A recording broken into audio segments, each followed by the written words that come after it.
Arta, kapan mau dulu Arta? Anak sudah. Oh iya. Sudah Isto tinggal. Tinggal Isto. Isto kan baru hari ini. Oh iya.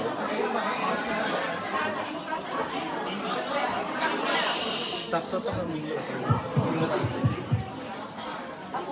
Apa masih ada yang belum masuk dari praktikum sebelumnya?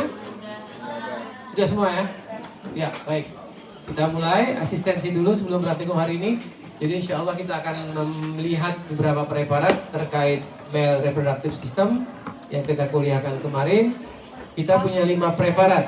Kalau kita mengikuti alur kuliah kemarin, kita membahas dari organ utamanya yaitu testis ya, yang setara dengan ovarium pada perempuan.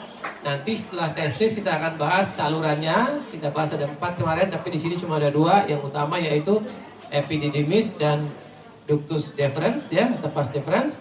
Lalu kelenjarnya. Kemarin juga kita bahas ada 3 kelenjar, tapi yang kita punya preparat cuma 2 yang penting saja yaitu yang kelenjar vesicula seminalis yang paling dominan jumlah semennya, dan kelenjar prostat. Jadi ada 5 nih.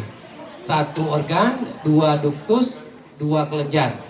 Nah sekarang yang tampak di layar ini adalah testis dulu, organ utama. Kita tahu testis itu isinya berupa saluran tubulus yang panjang sekali yang dikemas dalam satu wadah testis. Yang tubulus tadi kalau kita potong melintang akan tampak seperti tabung dengan lumen di tengahnya, karena lumen ini tempat di mana nanti sperma yang sudah hampir matang yang namanya spermatid akan dibawa ke epididymis untuk pematangan, lalu akan dikeluarkan saat ejakulasi. Yang penting dilihat adalah berarti seperti halnya ovarium, di sini akan banyak sekali terdapat sperma yang belum matang, dari mulai tahapan yang spermatogonia itu yang paling muda, lalu spermatosit, ada primer, sekunder, dan spermatid. Ini level yang sudah lebih tinggi lagi.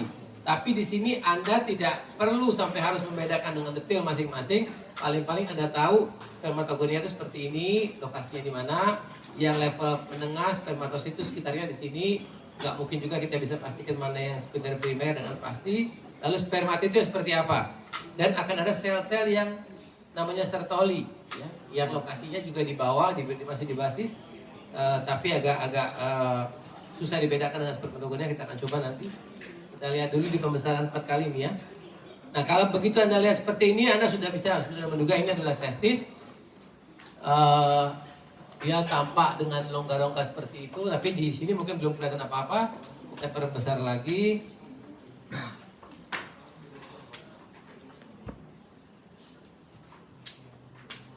Nah, ini cari yang lumennya jelas ya. Ini ada yang lumennya tertutup, ada yang terbuka. Ini ada beberapa yang lumennya kelihatan.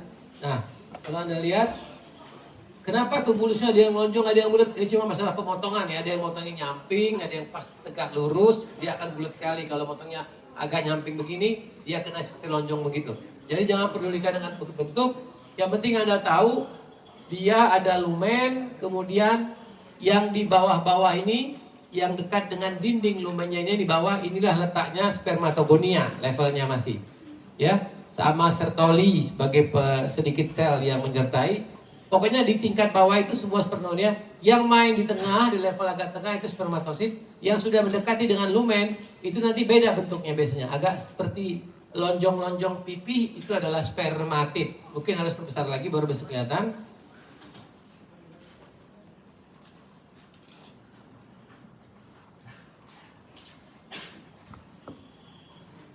Nah, ini lebih jelas ya. Anda lihat, kalau dia sudah mulai pipi intinya itu, yang ke tengah ini semua spermatid ya, sudah spermatid levelnya. Tapi yang di level bawahnya, yang masih agak-agak kecil begini, itu spermatosit. Nah, kalau yang di basis banget seperti ini, yang nempel di dinding, itu adalah spermatogonia. Nah, yang mana sertoli, kalau intinya itu lebih bercorak-corak banyak, itu spermatogonia. Tapi kalau intinya agak solid, kecil, bentuknya nggak terlalu bulat tapi agak pipi-pipi dikit, lonjong, itu sertoli biasanya. Ya, saya katakan kemarin agak sulit juga kalau nggak kita pastikan banget, tapi Anda bisa cari yang mungkin yang lebih bulat, mungkin lebih bagus sih kalau dia. Nah seperti ini nih. Nah, jadi mungkin yang potongan penampang bulat itu lebih gampang dibanding yang lonjong tadi. Kalau bulan ini tebal sekali dia, bagus banget nih. Nah, yang di bawah-bawah ini spermatogonia ya.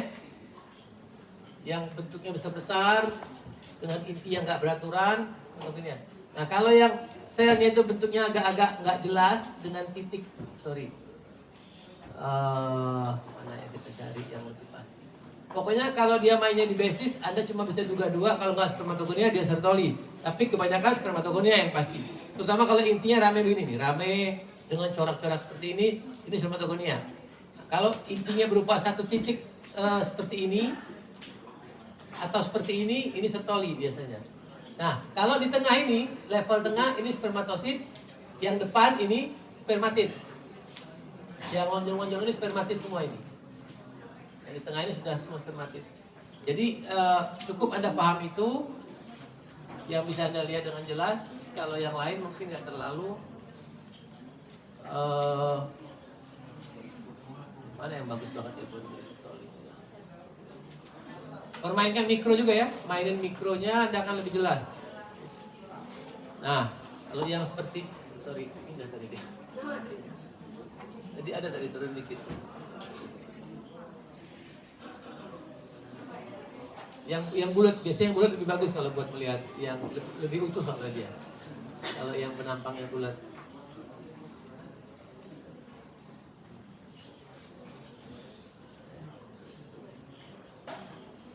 Ini mungkin bisa nih, besar aja.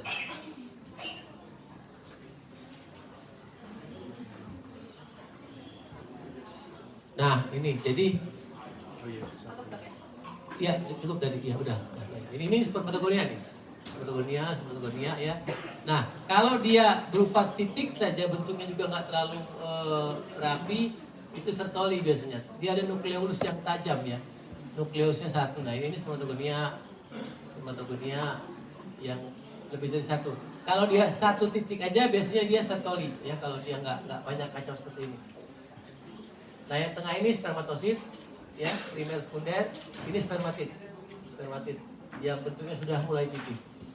Saya kira itu aja yang perlu anda perhatikan untuk preparat testisnya. Lalu berikutnya salurannya, berarti pertama adalah epididymis. Epididymis ini coraknya itu khas sekali, Anda nggak bakal lupa sekali lihat. Karena dia memang bentuknya betul-betul lain dari saluran yang lain. Nah ini, jadi nanti ada preparat yang transisi ya, ada testisnya, ada epididymisnya, dia kepotong dua-duanya. Tapi Anda pasti akan bisa bedakan nanti yang mana. Nah ini khas sekali, ini gambaran epididymis. Dia selnya begitu rapi dan rapat sekali ya. Nanti Anda lihat dengan yang lain agak beda, yang lain agak lebih kacau. Nah, ini dia sel-sel epitel kolumner dan yang pseudostratified itu agak jelas ya. Jadi mana yang di basal, mana yang prinsipal. Tapi Anda belum bisa lihat kalau di sini, mungkin diperbesar lagi dia jauh lebih bagus.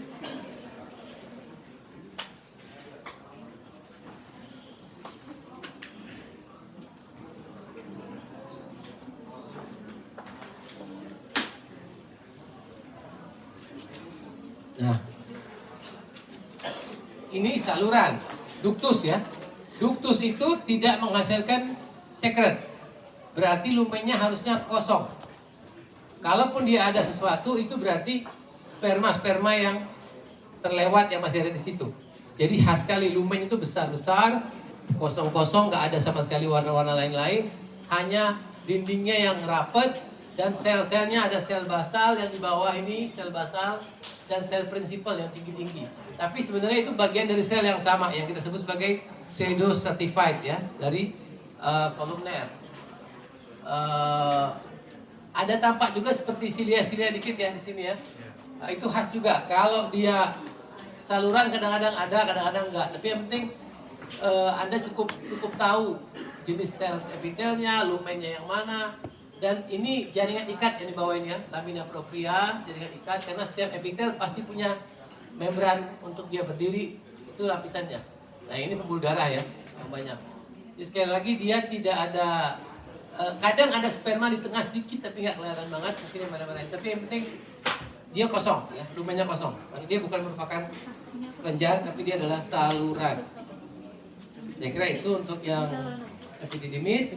Lalu saluran berikutnya dari epididymis kita ambil ductus deferens. Kalau masih ingat kemarin, apa kira-kira kepentingan klinis dari ductus deferens ini yang kita pahami? Dia memang saluran pasti ya, dia menyalurkan sperma yang sudah matang dari epididymis. Tapi dalam praktek klinis kadang-kadang ductus ini cukup penting untuk vasektomi. Karena apa? Karena dia ductus yang paling besar, paling tebal tuh Anda lihat. Dia dikelilingi oleh otot polos yang sangat banyak ya. Ini otot polos semua nih. Otot polos yang melintang, yang memanjang, ini yang melintang, otot polos lagi, hampir semuanya. Jaringan ikat cuma di bawah sini, di dekat lamina propria. Selebihnya ini otot polos semua. Dia disebut muscle.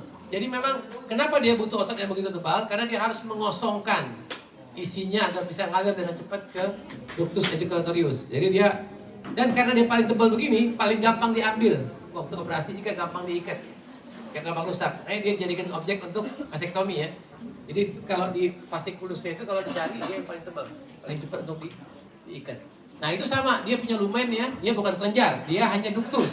Dia nggak punya sekret, jadi tengahnya kosong harusnya. Kalaupun ada sesuatu itu adalah bekas-bekas sperma, ya, yang ada di situ. Epitelnya sama, pseudostratified juga.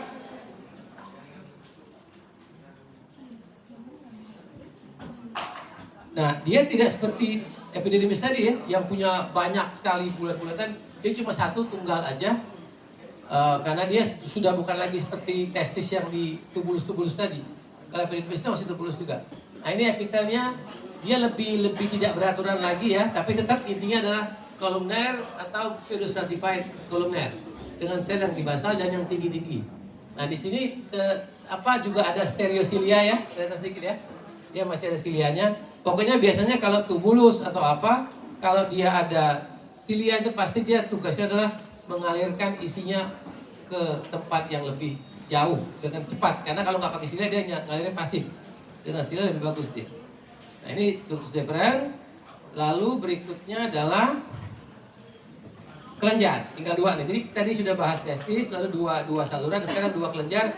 Kelenjar pertama, kelenjar yang paling banyak menyumbang cairan semen. Tahu nggak apa itu? Vesicula seminalis. Dia mencapai 60-70%. Nah, saking banyaknya cairan atau sekret yang dia berikan, Anda lihat nih. Dia jadi ada sekret. Ini yang merah ini sekretnya ya. Jadi saking dia banyak sekretnya sampai diwarnain preparat pun dia masih tuh. Jadi yang tengah ini, tadi kalau yang ductus tadi nggak ada ya. Kalau ini jelas sekali. Dia kelenjar dan dia banyak sekret di tengahnya. Jadi sekretnya semua. Nah, khasnya kelenjar ini pinggirnya itu jadi seperti agak seperti sarang-sarang gitu ya. Jadi kayak honeycomb gitu dia. Kalau ductus tuh enggak. Ductus ini biasanya agak kayak fili-fili. Tapi kalau ini seperti cabang-cabang gitu. Nanti di prostat lebih jelas lagi. Tapi yang pasti dia lebih luas lumennya karena memang dia sekretnya banyak sekali. Kalau dari sisi epitelnya sama, dia nggak banyak otot di sini ya karena dia cuma kelenjar, dia nggak butuh untuk ekstrapasasi, cuma butuh untuk sekresi doang. Jadi memang dia sedikit tipis, hanya ada lamina propria, jaringan-jaringan ikat plus otot sedikit di sini, di tengah-tengahnya masih ada jaringan ikat lagi, dan dia punya sekret yang banyak. Epitelnya sama ya, pseudostratified juga, bisa diperbesar.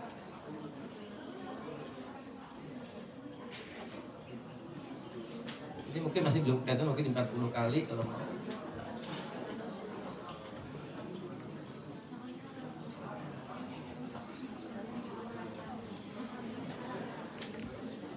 Nah, jadi epitelnya sama ya. Dia pseudostratified juga. Bahkan dia ada yang mirip dengan sel-sel kuboid ya. Karena kalau kelenjar itu umumnya itu dia transisi antara kuboid sama kolumner biasanya. Dalam kondisi standby, misalnya dia sedang tidak bekerja mengeksekresi, dia bentuknya seperti kuboid, ada kerja sebagai kolumner. Jadi ini transisi ada kuboid sedikit, tapi intinya kolumner yang paling banyak, tapi ada juga seperti kuboid. Dan dia tidak terlalu pseudostratified, nggak terlalu jelas ya. Dia agak lebih rapi ya. Tadi kan lebih tumpang tindih kalau yang ductus tadi.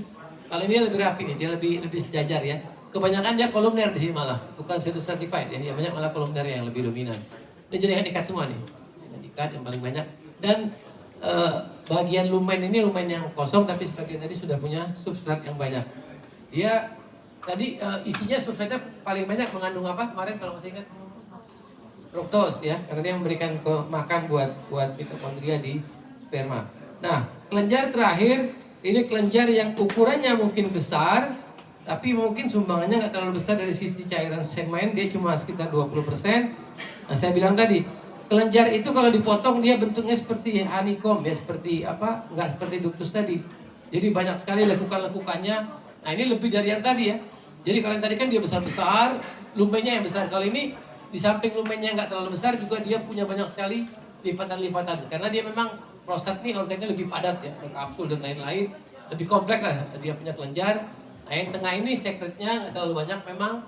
Nah, ini semua epitelnya sama ya, dia juga punya cilia sedikit dan dia juga kolumner, bahkan cenderung transitional. Jadi kadang-kadang dia seperti tampak seperti bukan kolumner ya, jadi seperti dari kuboid sampai jadi kolumner, transisi seperti itu. Ya, pokoknya paling banyak tuh dia pseudo stratified tetap ada karena itu dominan, tapi juga seperti transitional. Kadang-kadang dia berubah-ubah. Dan ingat, ada apa namanya ini kemarin? Corpus Amelasea. Jadi ada beberapa struktur yang seperti ini ya, ada ketemu terutama kalau lumennya sempit ya. Jadi ini seperti bekas-bekas kalsifikasi dan protein yang terdapat. Makin tua seseorang makin banyak itu. Itu yang terdapat pada prostat ya. Jadi sekali lagi gambarnya juga khas ya. Anda pasti bisa bedakan sekali lihat dan tahu. Ada tahu mana yang prostat, mana yang vesicula seminalis. Dia sangat-sangat banyak sekali celah-celahnya nih. Nah ini unik sekali. Pokoknya kalau prostat itu begini dia, saking padatnya dia. Jadi banyak sekali ini. Nah ini juga banyak juga otot dan lain-lain ya.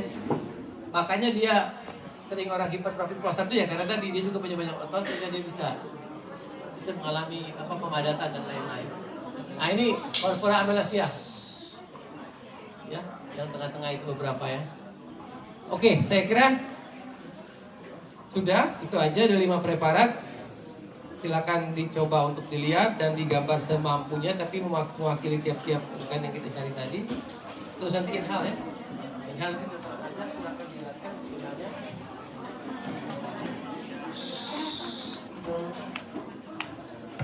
Jadi tetap dibagi jadi 2 ya. Jadi sesi 1 terlebih dahulu, sesi 2 silahkan menunggu di luar.